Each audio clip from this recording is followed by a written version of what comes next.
It is just after midnight. A man is on his knees in the dirt. His face is pressed almost to the ground. His friends are a few feet away, and somehow 1,000 miles away asleep. Listen closely, and you can hear him breathing. Not normal breathing. The kind of breathing that sounds like someone has a hand around his throat.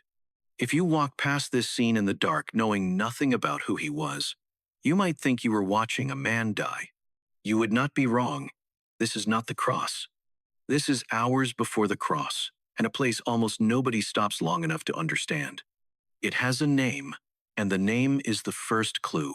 Once you know what that name actually means, you will never read this story the same way again. By the end of this, you are going to understand why ancient Israel built one of its most violent pieces of machinery in this exact location, and why of all the places on earth, God chose to kneel down inside it. Cross the Kidron Valley just outside Jerusalem's eastern wall, and the ground starts to rise. This is the Mount of Olives. Even today, gnarled olive trees stand on this slope. Some claim by tradition to be over 1,000 years old, rooted in soil that has watched this same hillside since before the Gospels were written. At night, the whole city of Jerusalem would have been visible from here. Torchlight, rooftops, the temple silhouetted against the stars, beautiful, peaceful, the kind of view you would bring someone you loved. It is not an accident that this is where it happened. The place is called Gethsemane. Most people hear that name the way they hear Bethlehem or Nazareth, just a label, a dot on a map. But here is what most people miss. Gethsemane is not really a name. It is a description. It comes from two words, gat meaning press and shemen meaning oils. Put them together and you get something startling.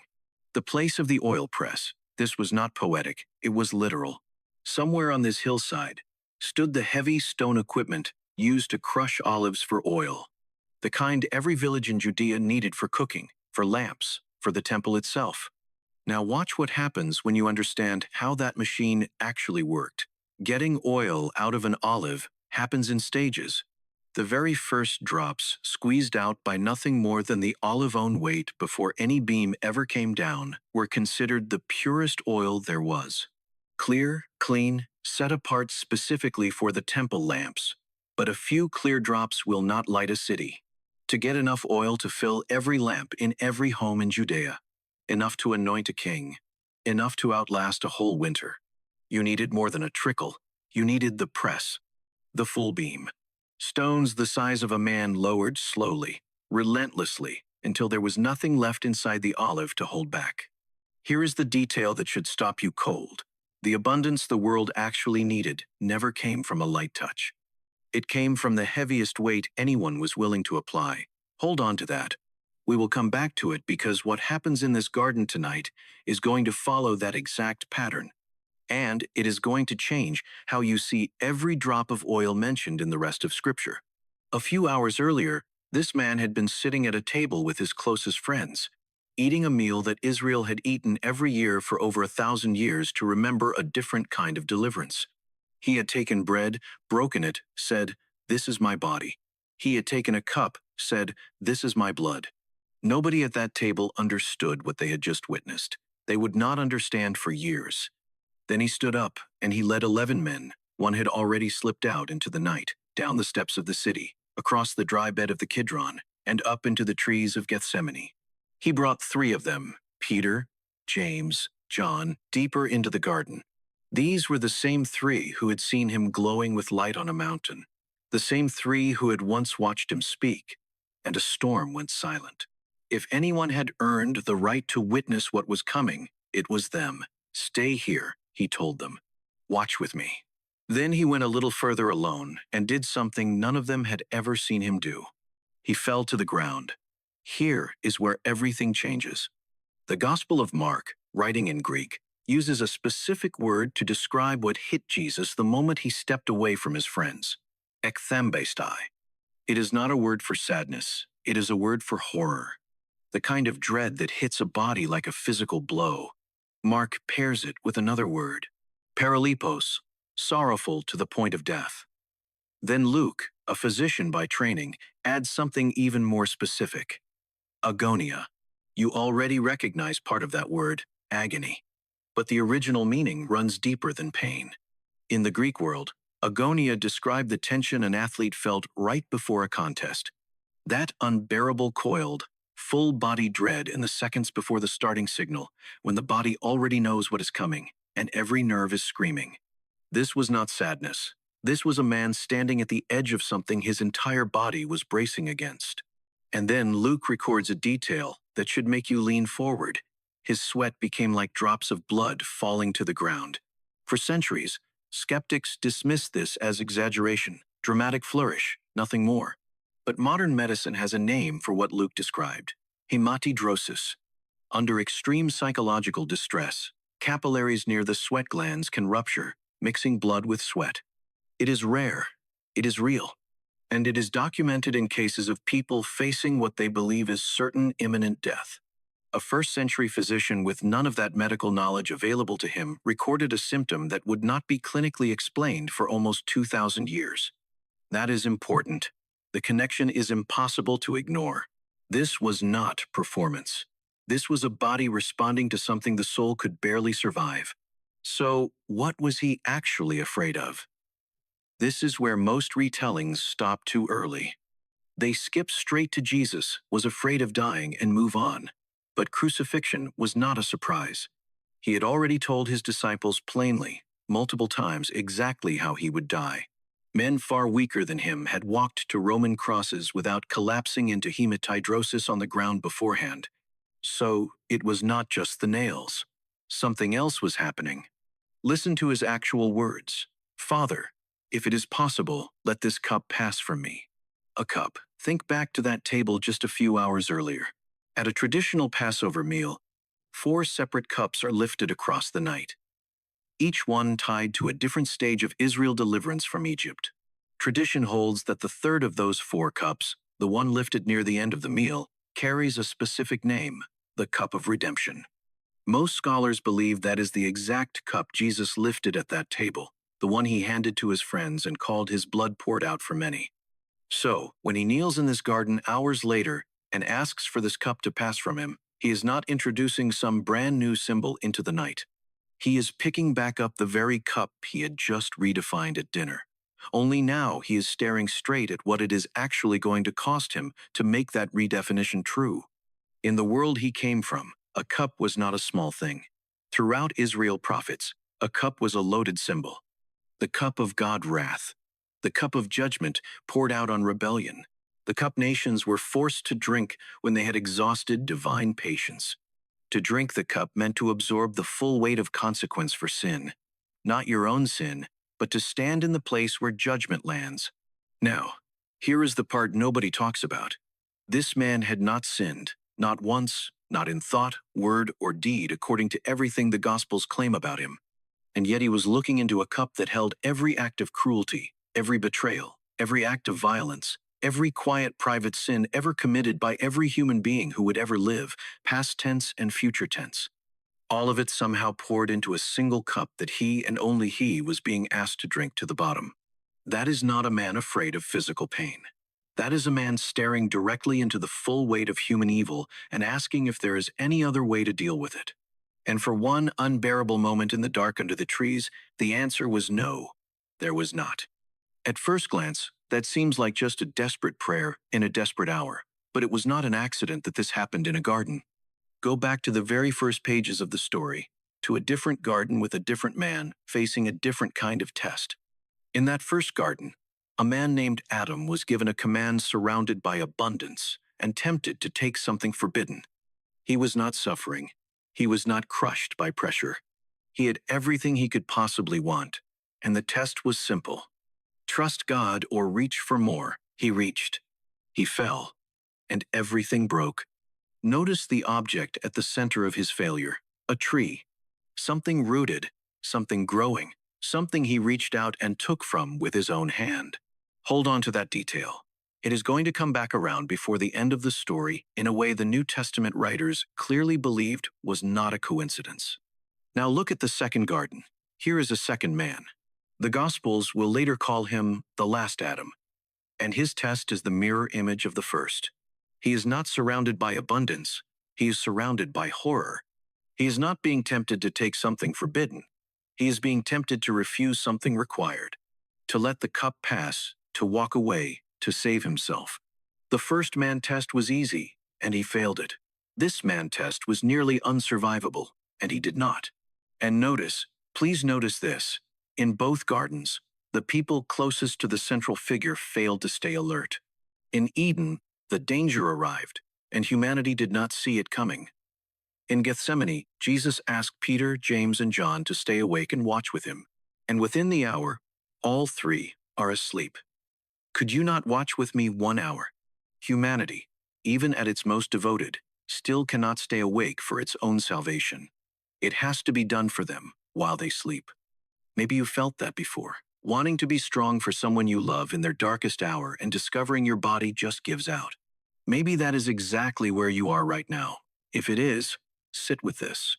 The moment your strength runs out is not the moment grace runs out. It is usually the opposite. Before we keep going, if this is connecting something for you, something you have heard 100 times in church but never actually seen this way, that is worth pausing on for a second. Drop a comment with the moment that hit you. And if you want to keep walking through these overlooked corners of the Gospels together, this is exactly the kind of thing this channel exists for. So consider sticking around for the next one. Okay, back into the garden. While he prayed, while his friends slept, something else was moving through the dark. Torches, soldiers, and one familiar face. Judas, one of the 12, a man who had eaten at that same table hours earlier, leads an armed crowd straight to the one place where Jesus could be found alone and unguarded. And when he reaches him, he does not point. He does not shout an accusation. He kisses him. In that world, a kiss on the cheek was a sign of devotion, the greeting of a disciple to his teacher. Judas chose the single most intimate gesture of loyalty available to him and used it as the signal of betrayal. This was not random cruelty. It was prophecy walking out in real time. Centuries earlier, King David had written his own psalm about exactly this kind of wound. A trusted friend, someone who had shared a meal at his own table, turning around to strike at him from the inside. David never met Judas. He could not have. But the pattern of betrayal by intimacy was old enough and consistent enough that it had already been written down 1,000 years before this particular kiss landed on this particular cheek. The wound of betrayal is not new in this story. It is ancient. It has been foreshadowed since the Psalms, and it lands exactly where it was always going to land, through the door of friendship, not enmity. But here is what is almost more remarkable than the betrayal itself. By the time Judas' torch reaches him, Jesus is calm. The real battle, the only one that mattered, had already been fought alone in the dark before the soldiers ever arrived. By the time the external enemy showed up, the internal one had already been settled. So what actually happened in those final moments before the soldiers arrived? What changed between the sweat-like blood collapse and the steady, almost serene man who stands up to meet his betrayer? One sentence. That is what changed. Not my will, but yours be done. 6 words in English, and they may be the most consequential 6 words ever spoken by a human voice. Because remember the first garden, remember Eden. The entire catastrophe of that first story can be reduced to one move. A human being chose my will over God's will. That single inversion, self over surrender, is the root every gospel writer believed had poisoned the whole human story ever since. And here in this second garden, under this unbearable weight, a human will, fully human, fully afraid, fully capable of saying no, chooses the opposite. Not my will, yours. This is the hinge. Everything before this sentence in the story of Scripture has been building toward a moment when a human being facing the worst the cup could offer says yes to God instead of yes to self. Everything after this sentence flows from the fact that this time someone finally did. And notice where this leads. Within hours, this man who in this garden refused to reach for an escape will be lifted onto a different kind of wood. The first man reached out and took fruit from a tree, and death entered the world through his hand. This man will be nailed to a tree, and death will be absorbed into his hands instead. Same image, 2 different trees, one story finally completing itself. Remember the press. Remember the name of this place, the place of crushing. The place where enough oil for everyone only ever came from the heaviest weight. Centuries before this night, The prophet Isaiah had written about a coming servant of God who would be crushed. That is the actual word used. Crushed for the wrongdoing of others, so that through his wounds, others could be made whole. At the time, nobody fully understood who that servant was. It read like a riddle. Now, look at where the riddle landed. Of every hillside in Judea, the final crushing of the human will of the Son of God happens at the one location named quite literally the place of the oil press, hours before his body would be broken on a cross the next afternoon. It was not a coincidence of geography.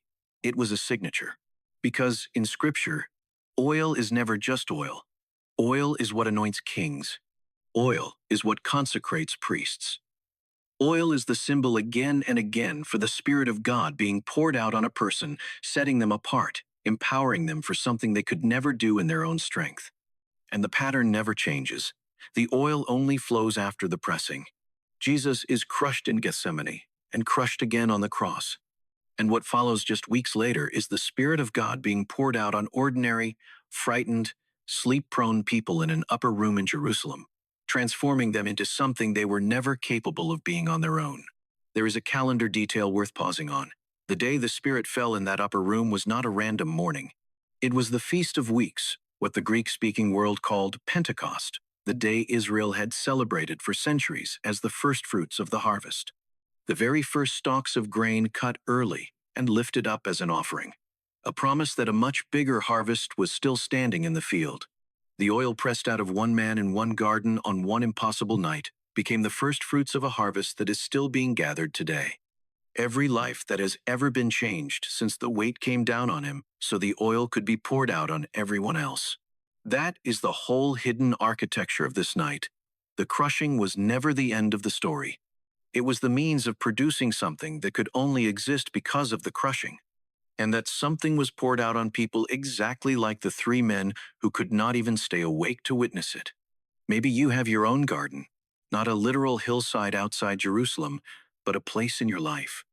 Maybe right now, where you are on your knees in the dark asking for a cup to pass, a diagnosis, a collapsed marriage, a decision that is going to cost you something you do not think you can afford to lose, a weight that is pressing down so hard you do not recognize your own breathing anymore. If that is where you are tonight, here is what this story actually offers you. Not a tidy answer, but a companion. Maybe nobody else is awake with you either. Maybe the people who love you most are doing their best and still falling asleep on you in your hardest hour. Not out of malice, just out of being human. Just like Peter, James, and John. That does not mean you have been abandoned. It means you are in good company. He knows exactly what that kind of aloneness feels like, because he lived through it first in the dark under those same kinds of trees. The God this story describes did not skip the garden. He did not wave a hand and remove the weight from a safe distance. He knelt in the dirt. He felt the dread climb into his own chest. He asked honestly, desperately, if there was another way. And when the answer was no, he did not run. He stayed. He surrendered. And somehow on the other side of that crushing oil began to flow that is still being poured out today. The olive trees on that hillside are still standing, twisted, ancient, weather-beaten. The kind of trees that do not die easily, that keep producing fruit out of trunks that look like they should have given up centuries ago. Maybe that is the final image worth carrying with you, not a man who avoided the press. A man who walked into the heaviest weight in human history and came out the other side as oil for everyone who would ever kneel in their own garden after him. The night did not end in collapse. It ended in surrender. And somehow, impossibly, that surrender is still being poured out drop by drop into gardens just like yours tonight.